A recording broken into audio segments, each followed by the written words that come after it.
buenas, nuevamente con todos ustedes, canal YouTube de la Asociación de Padres de Familias Separados. Hoy tenemos a una persona, a un abogado muy especial que se llama Jesús Oderiz. Muy buenas, Jesús, ¿qué tal estamos? Buenos días, Juan Carlos. Encantado de saludarte.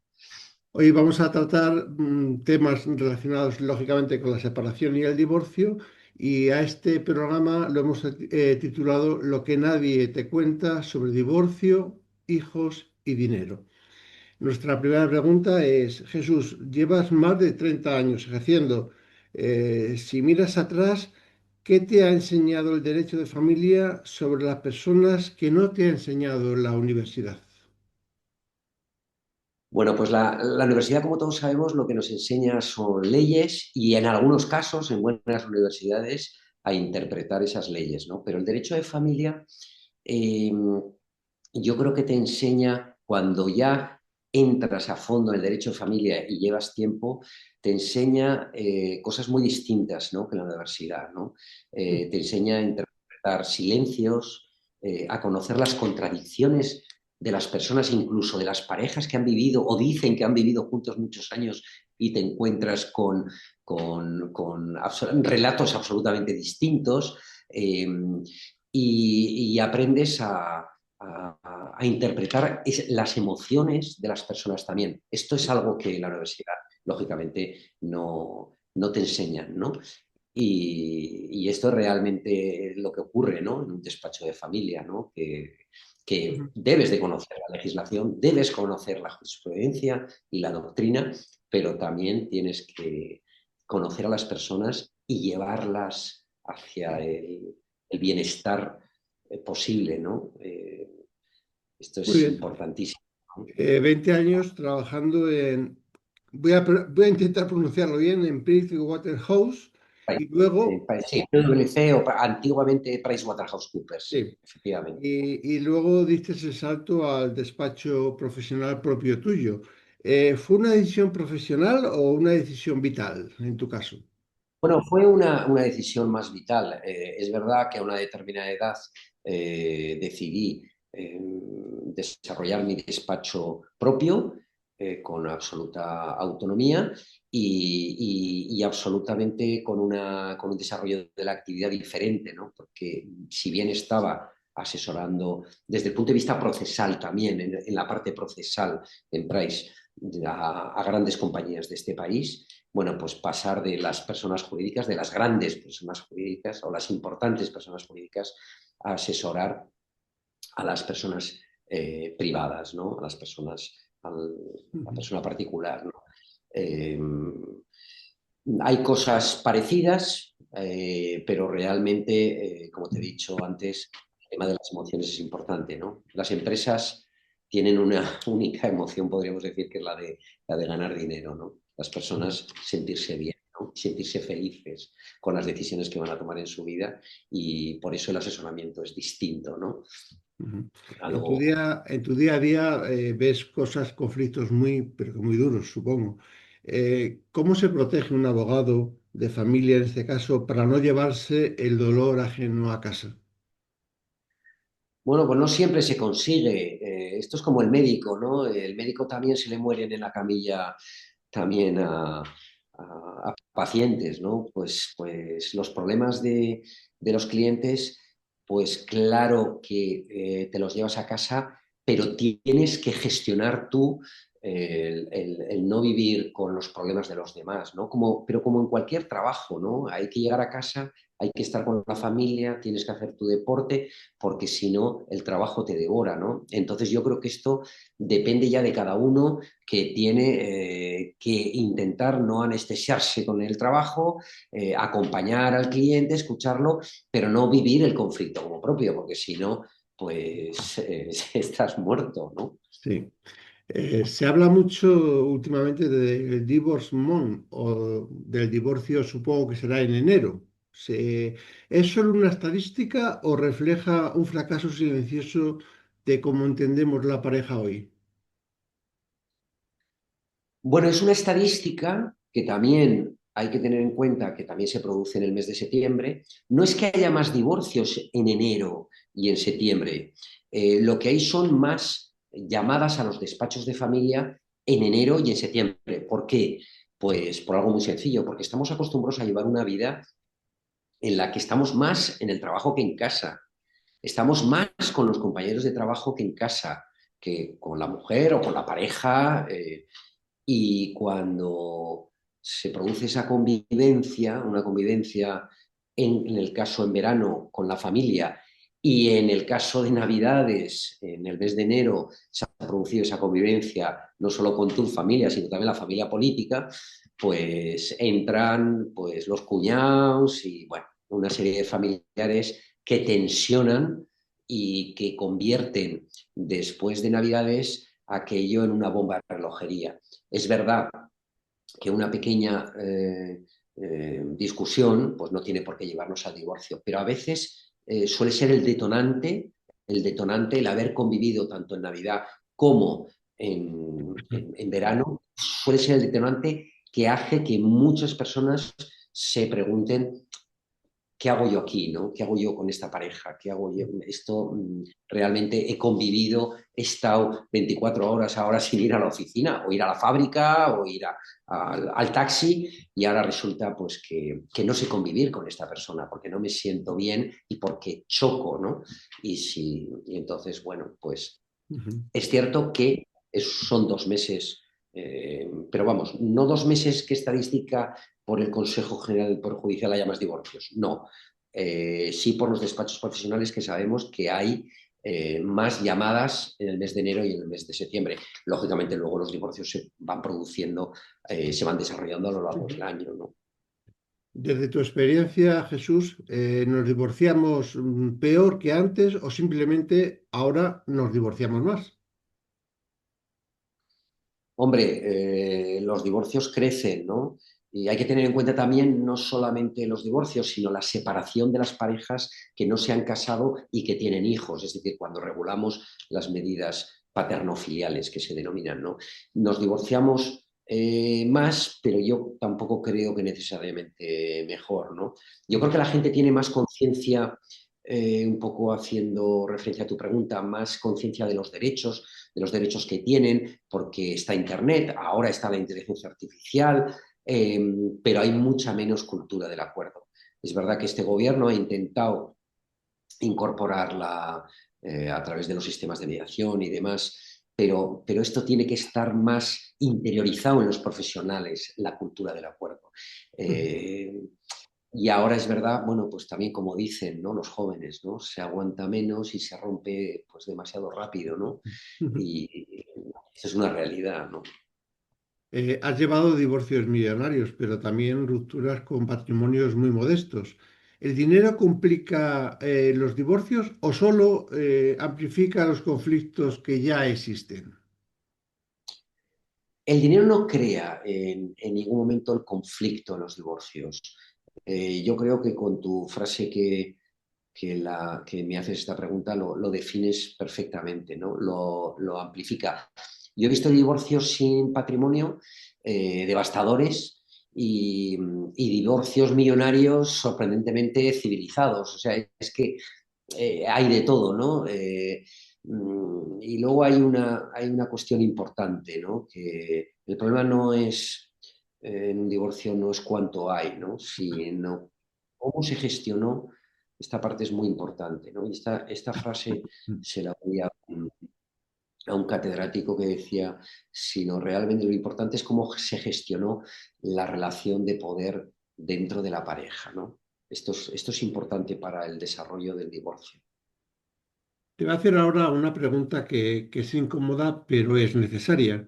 ¿El sistema judicial protege siempre al menor o a veces lo utiliza como campo de batalla de los adultos?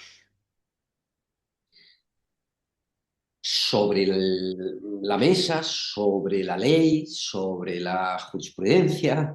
El sistema siempre quiere, su objetivo es proteger al menor, pero desde mi punto de vista creo que siempre llega tarde.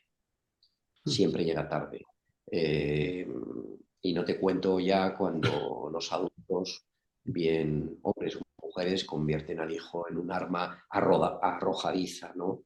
Eh, Yo creo que mm, el sistema medianamente funciona, pero la lentitud de la administración de justicia en otras disciplinas, como puede ser en el ámbito mercantil, en el ámbito administrativo, no tiene tantos efectos como lo tiene en el de familia. La lentitud de la administración es realmente implacable con el menor. Es que el daño muchas veces es irreparable, irreparable, absolutamente irreparable. Ujú. La custodia compartida sigue generando debate. En 2026, ¿es una realidad consolidada o aún depende demasiado del juez que te toque? Yo creo que es una realidad consolidada y así lo dice el Tribunal Supremo. Yo creo que hay una frase del Tribunal Supremo en las últimas sentencias, ya a partir del año 2015, pero bueno, se ha ido matizando todos estos pronunciamientos. Y lo que viene a decir, yo me quedo siempre con una frase, ¿no? Que es el sistema deseable, ¿no? Es el sistema en el que más parecido al que tenía ese menor antes de que sus papás se divorciaran, ¿no? Ujú. Luego, por lo tanto, la custodia compartida es una realidad. Eh, eh, es verdad que depende del juez, pero ya ahí entran la casuística es eh, eh, eh, tan Ujú. importante que muchas veces pues ya depende de si hay denuncias, no hay denuncias, y luego ya de las posibilidades para desarrollar esa Sí, custodia, que en algunos pero casos si me permite Jesús, también depende mucho de vosotros, de los profesionales, que entre vosotros habléis de custodia compartida. totalmente, totalmente de acuerdo, totalmente de acuerdo. Pero también es verdad y con esto no quiero achacar a nadie responsabilidades, pero también es verdad que todavía hay mamás que consideran que los hijos son suyos. Ujú. Y esto es una realidad, esto lo vemos todos los días, todos los días. Y nuestra responsabilidad, como tú bien dices, es la de explicarle, si nuestro cliente es la mamá, de que los derechos en la crianza son idénticos tanto del padre como de la madre, ¿no? Mm. Mm, pero esta realidad está ahí, que muchas madres consideran que, porque han engendrado a sus hijos, que los padres tienen un derecho de ver al hijo, o bien cuando yo lo diga, o de vez en cuando, ¿no? Eso de los fines de semana Ujú. alternos, ¿no? Una barbaridad, ¿no? También para estrechar lazos entre un padre y un hijo, ¿no? Ujú. Nosotros hemos detectado en la asociación Jesús que hay madres y padres que sienten que el sistema les expulsa de la vida de sus hijos. ¿Cuándo estamos ante un conflicto normal y cuándo ante una manipulación grave?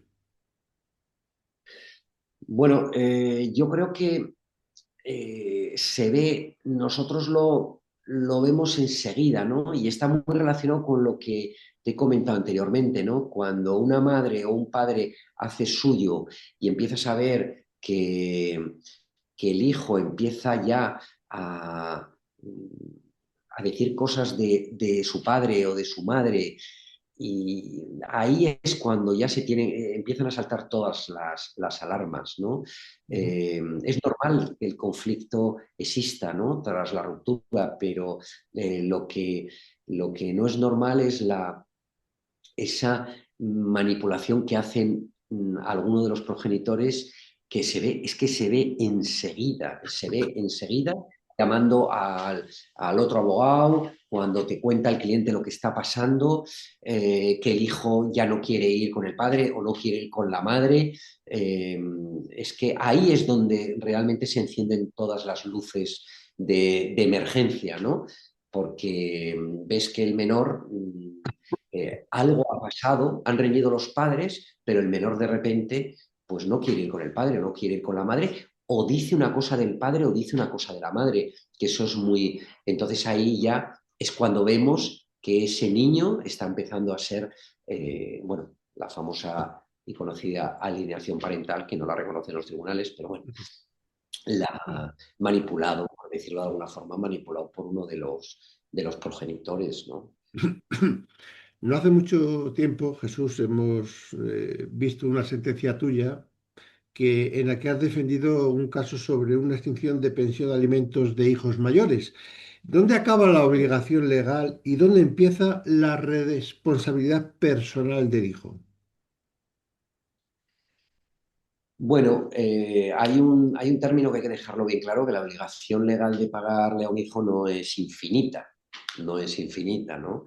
Un hijo mayor puede instalarse en la comodidad, no estudiar ni trabajar indefinidamente y bueno, y esto no significa que va a tener una pensión del papá o de la mamá de por vida hasta que este chaval se ponga a trabajar, ¿no? En el momento en el que se pueda probar que esta persona, bueno, persona porque ya es mayor de edad, o no quiere seguir estudiando, quiere seguir formando, pero tampoco quiere incorporarse al mercado laboral, es ahí, si somos capaces de probarlo, claro, es ahí donde empiezan a limitarse el derecho de pensión, siempre y cuando no haya, por supuesto, alguna incapacidad o alguna otra cuestión que impida a ese menor trabajar, ¿no? Eh, también, bueno, hay muchas, la casuística es muy grande, pero bueno, podríamos dejarlo ahí, más o menos Y, explicándolo de forma general. y se me ocurre una pregunta que también puede ser interesante. ¿La extinción de los alimentos se puede conceder a una persona, a un niño o una niña menor o no? No, la extinción de los alimentos a un menor, no. La extinción de los alimentos, que ya hemos llevado varios asuntos, por la falta de relación de ese menor con con el progenitor obligado, uno de los requisitos es que sea mayor de edad. Si es menor de edad, no. Estás obligado. Si pudieras cambiar solo una cosa del sistema de familia en España, ¿cuál sería y por qué? Bueno, pues yo introduciría, como bien has dicho tú antes también, que tenemos parte de responsabilidad de los profesionales, bueno, la verdadera cultura de la mediación, ¿no? Que estamos hablando todos de mediación, pero no sé si realmente lo tenemos interiorizado, ¿no? Llegamos demasiado rápido a los tribunales y demasiado tarde al diálogo, ¿no? Eh, entonces, yo creo que esa parte es, y luego, lógicamente, pues algo ya con lo que vivimos todos los abogados y vivimos todo el sistema, ¿no? El sistema de lentitud de la Administración de Justicia. Eh, como bien se dice, la Administración de Justicia lenta, una Administración de Justicia lenta no es justicia. Pues no te quiero contar con si afecta a un menor, ¿no? O afecta a las relaciones de un menor con su padre, ¿no? Si tiene que esperar para relacionarse porque por cualquier circunstancia no se relacionaba, bien porque había una denuncia o cualquier cuestión, y nos encontramos con papás que llevan 2 y 3 años sin ver a sus hijos, pues eso realmente, esto es un problema que se le debe meter mano, ¿no? Porque ahí no hay justicia, ahí no hay justicia. Si tardamos en resolver cuestiones tan importantes como que los padres se relacionen o las madres con un hijo porque ha habido una limitación de esa relación por la causa que fuere y tardamos 3 años, pues realmente el sistema no funciona, ¿no? Ya no podemos hablar de, yo diría, de derecho de familia, ¿no? Es que esto es todo menos derecho de familia. Tú también llevas casos porque también conoces la ley de segunda oportunidad.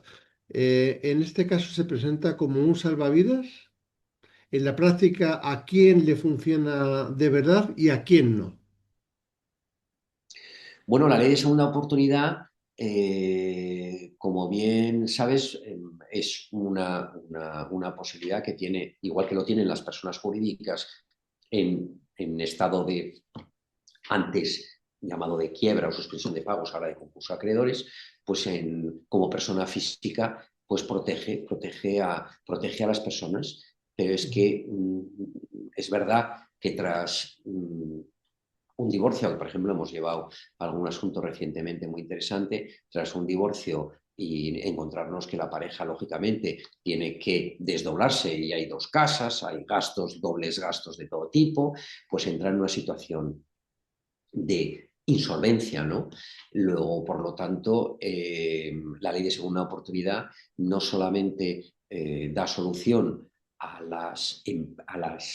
los autónomos o a aquellas personas que tienen un negocio y han quebrado, o a aquellas personas que han pedido préstamos, avales, sino también en situaciones que vienen y proceden como consecuencia de los divorcios mal gestionados. Mal gestionados, ya no lo digo por los profesionales, sino mal gestionados por uno mismo, ¿no? Si realmente teníamos muchas hipotecas, teníamos gastos que por encima de nuestras posibilidades no los podíamos atender, pues el divorcio viene a caer como una bomba en la economía de ambos progenitores, o por lo menos en uno de ellos, ¿no? Entonces, la segunda oportunidad también, de alguna forma, es una vía para dar una solución a aquellas personas que se divorcian y entran en, bueno, la llamada bancarrota, ¿no? Que Ujú. conocíamos de antes, ¿no? ¿Ves más familias, Jesús, en tu despacho arruinadas por malas decisiones o por circunstancias que nadie supo prever? Bueno,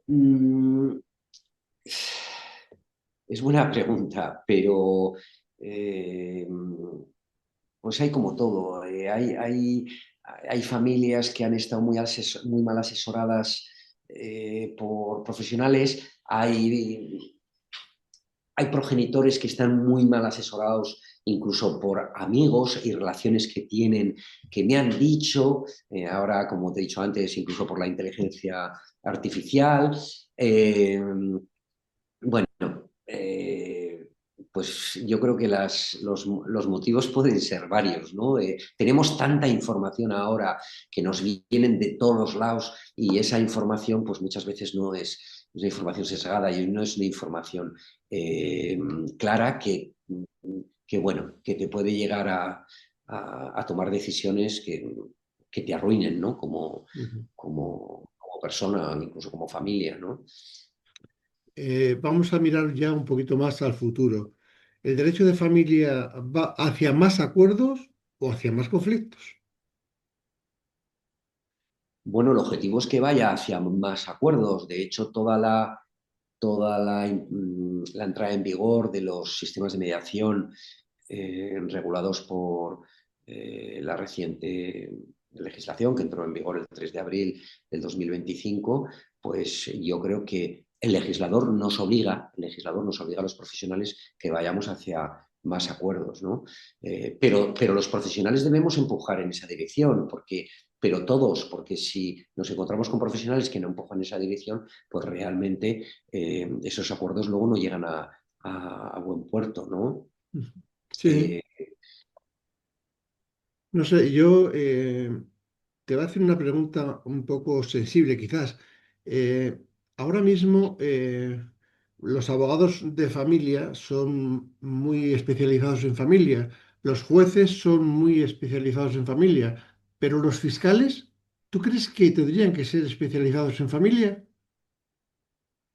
bueno, yo desde mi punto de vista, como lo son en el mundo anglosajón, pues creo que esa parte es pues sustancialmente importante. Un fiscal no puede llegar a un asunto de familia cuando el asunto que ha tenido anteriormente es un asunto de un hurto, cuando entre medio del asunto de familia luego el fiscal va a haber un asunto eh, que interviene en la administración. O sea, realmente los fiscales yo creo que deberían profesionalizarse pues mucho más en el ámbito del derecho de familia. Lo que pasa que lo de siempre, pues al final, pues esto se llama don dinero, ¿no? Tienes que dedicar fiscales específicos en cada provincia que conozcan el derecho de familia, que estén formados en el derecho de familia como lo hacemos nosotros, pero claro, es muy complicado porque en cada localidad, en localidad pequeña, en provincias, podría ocurrir en las provincias, pero en localidades ya de juzgados más, incluso juzgados mixtos, bueno, lo que eran los juzgados mixtos anteriormente, Ujú. pues tener fiscales, los fiscales le dan a todo.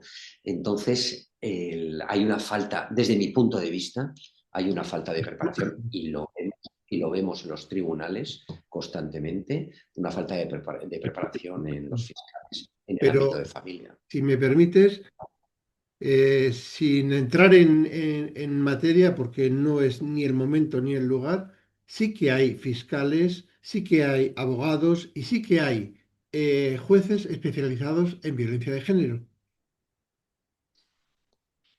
Pues sí, en violencia de género sí, Mm, sí que los Y hay. el derecho de Y muy buena. familia, yo creo que es imprescindible que se pudiera también especializar, porque es una de las facetas del derecho, bajo mi punto de vista, siempre más difíciles, sobre todo para vosotros, porque donde hay menores, donde hay personas que se separan, siempre hay un conflicto mucho más afectivo en este caso. No sé cómo lo ves tú. Así es. Sí, totalmente de acuerdo, total, pero vamos, absolutamente de acuerdo. Los fiscales sí están preparados. Vamos a ver, los fiscales están preparados en el ámbito de la violencia de género porque es derecho penal y ellos vienen de una formación constante en derecho penal y es su actividad. Pero en cuanto los fiscales los sacas de ese derecho penal y ramificas en la parte civil incluso de muchos asuntos penales, pues yo creo que cojean y se echan falta esa preparación Ujú. en el ámbito civil, ¿no? Y además es que se ve todos los días, se ve todos los días en los juzgados. Eh, no quisiera terminar esta entrevista sin una de las cosas que más pena me da. Últimamente, no sé si a ti en tu despacho, Jesús, te está sucediendo, pero a nosotros nos están acudiendo muchísimos hombres, en este caso, que en su estancia con las, sobre todo con niñas menores de 3 4 años, pues lógicamente son niñas que no pueden asearse solas, no pueden darse las cremitas, no pueden darse nada. Y en este caso hemos visto que hay muchos que acuden a la asociación porque han tenido denuncias por tocamientos a esa menor cuando lógicamente con 3 4 años tú tienes que bañar o tienes que tener desnuda a tu hija, a tu hijo, en este caso, sobre todo a las niñas. No sé si a ti te ha pasado este tema. Pues mira, Juan Carlos, no solo nos ha pasado, sino que te diría que cada semana o cada 10 días viene un padre con por un lado, o viene con una denuncia, que ahora vamos a comentar este tema, o le ha dejado entrever su expareja que puede estar cometiendo este tipo de delitos. Y esto es muy grave, ¿no? Porque yo siempre se lo digo cuando los clientes han venido, la situación es absolutamente catastrófica porque una madre con una niña pequeña puede bañarse con ella, puede dormir desnudita, le puede dar crema, como bien has dicho tú, en la playa incluso en el pechito a la niña, o bueno, cualquier cosa. Pero cuando un padre hace esto, es decir, le baña a la niña, duerme con ella, anda desnuda en casa, tienen que tener muchísimo cuidado, porque si tu expareja te está esperando y de verdad pues no tiene, podríamos decir, las cosas muy claras, ¿no? De lo que es de lo que es la vida y te quiere machacar o te quiere hundir, puede decirle perfectamente, le puede preguntar a la niña, ¿por qué papá te ha duchado y te ha tocado el culito y demás? Y ahí viene la denuncia. Y ahí viene la Efectivamente, denuncia, ojo, viene, viene la, viene la con denuncia. penas, cuidado. Ujú. Viene la denuncia, Jesús, porque es lógico que tengas que tocar a un niño, a una niña, pero Como lo hace la madre. vamos a ponernos en el caso de que sea el hombre el que denuncia, porque la persona que está tocando es la mujer a un niño y le tiene que que tocar también sus partes y tiene que también que lavarlo. ¿Qué haces en este caso? estamos hablando de en el supuesto de que La pensemos, madre la toque madre a esté un abusando niño. de... Claro. Bueno, sí, podrían denunciar, pero creo que, que no creo que prosperaría con gran posibilidad de éxito esa denuncia, creo, desde mi punto de vista. Claro, Creo que porque no prosperaría. yo también pienso que si a una niña le dices, es que papá te ha tocado, lógicamente es que no está mintiendo la niña, porque si tú estás bañando a tu hija o estás, lógicamente le tienes que limpiar también sus partes. Y eso, ¿cómo se puede discriminar? O cómo se puede mejor, más que discriminar, cómo se puede saber cuándo, porque realmente también es cierto que hay gente que hace tocamientos, porque no vamos a ser cómo discriminas una cosa de la otra, porque es que hemos llegado a un punto que ya no sabes qué es verdad y qué es mentira.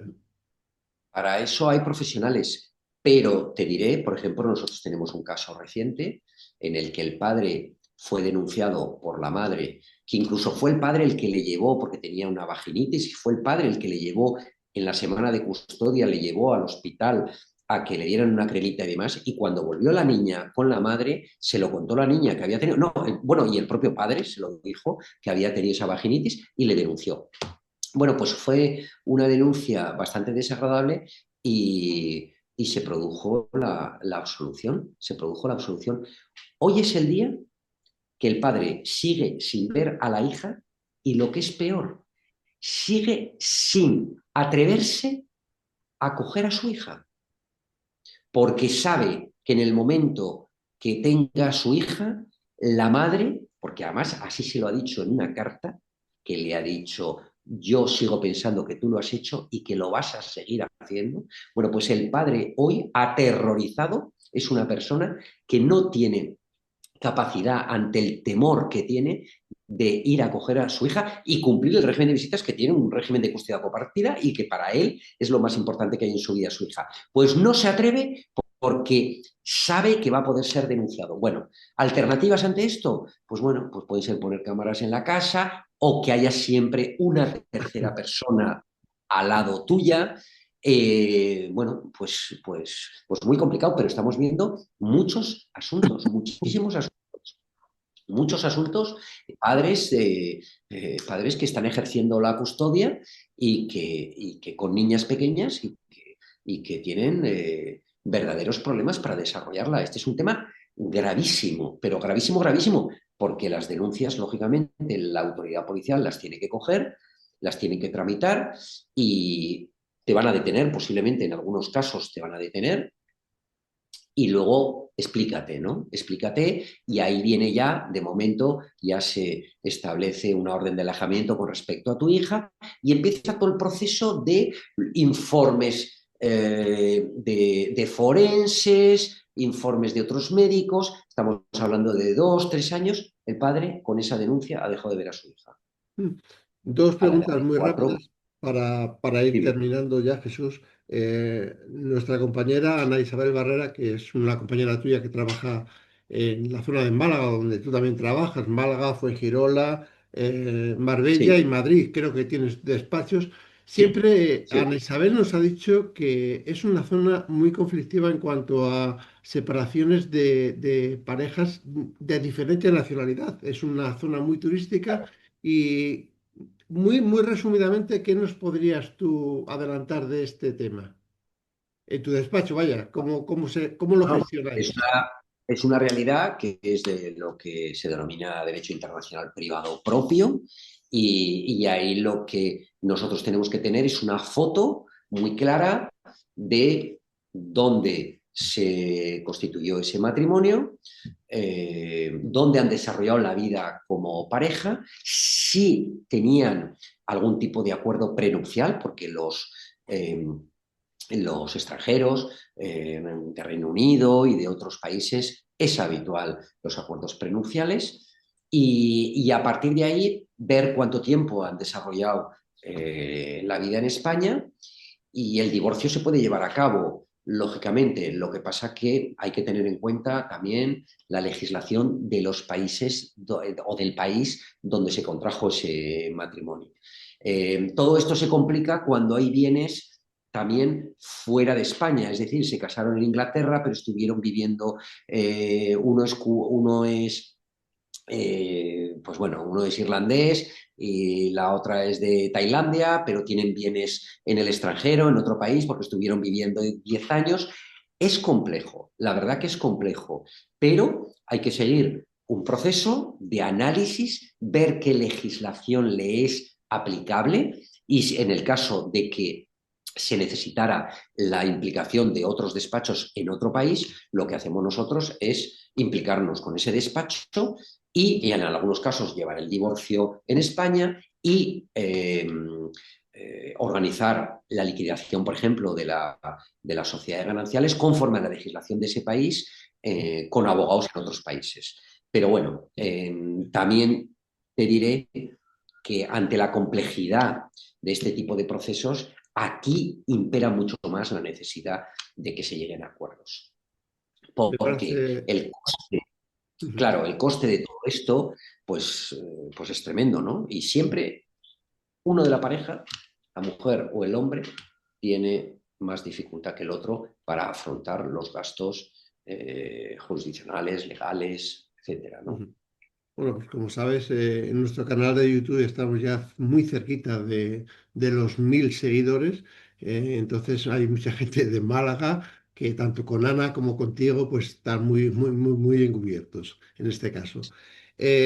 Una pregunta final. Jesús, para terminar ya, si hoy estuviera escuchándote alguien que esté a punto de separarse y tiene miedo, ¿qué le dirías como abogado y qué le dirías como persona?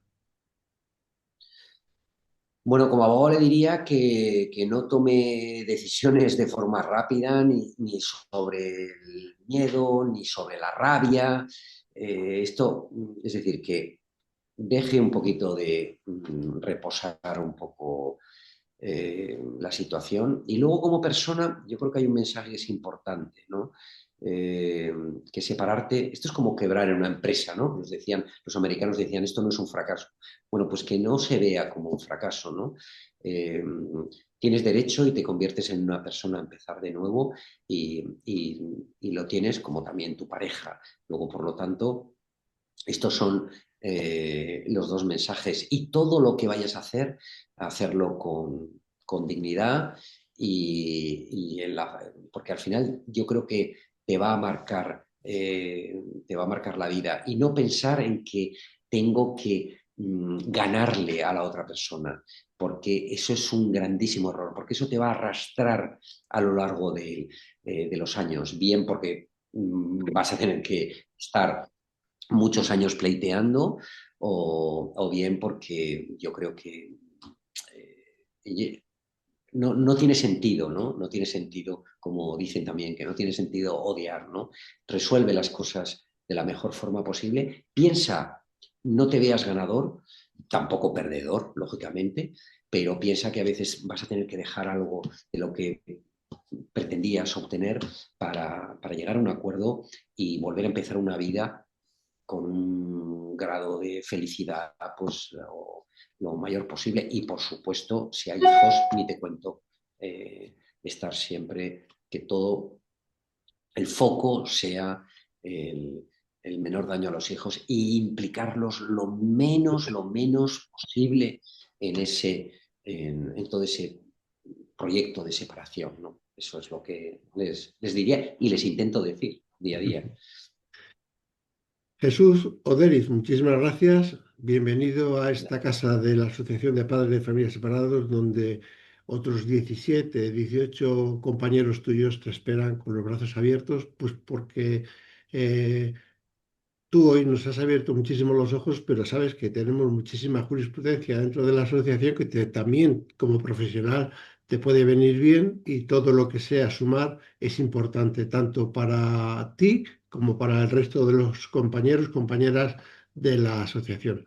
Muchísimas gracias, bienvenidos nuevamente y a todos ustedes emplazarles a una nueva edición del canal de YouTube de la Asociación de Padres de Familia en breve. Hasta entonces, saludos cordiales. Muchas gracias, Jesús.